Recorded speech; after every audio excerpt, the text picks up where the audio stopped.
Salam dəyərli dostlar. Deməli, dünən paylaşdığımız sualı izah edirik. Belə bir cümlə verib. Cümlədə ilk isim haqqında doğru fikirlər istəyir bizdən. Buna diqqət eləmək lazımdır. İlk isim istəyir. Çox adam ilk sözü götürüb təhlil edib şərtlərdə. Amma bizə ilk isim lazımdır. Ləyaqətlərin qanunu deyəndə ləyaqətli necə sifətdir? Ona görə bu bizə lazım deyil. Birinci sözü təhlil etməyəcəyik. Biz təhlil edəcəyik qanun sözünü. Qanun sözünü ayrıca buraya yazıram. Qanunu. Bu ləyaqətlərin qanunu olduğuna görə qanun sözün köküdür. O da mənsubiyyət şəkilçisidir. Yəni ləyaqətlilərin qanunu, bu onun yiyəsidir, hal-hazırda sahibidir.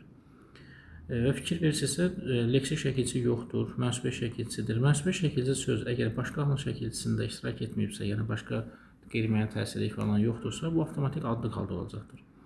İyəlik hal şəkilçisi qəbul edib deyir, burada səhvdir. Yəni dediyimiz kimi adlı halda olacaq hal-hazırda söz.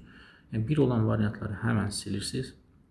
Quruşuna görə düzəltmə edir. Baxın, fikir verirsinizsə, burada heç bir leksik şəkilçi yoxdur. Düzəltmə deyil. 2 də səhvdir. Yəni, 2 olan variant da gedir.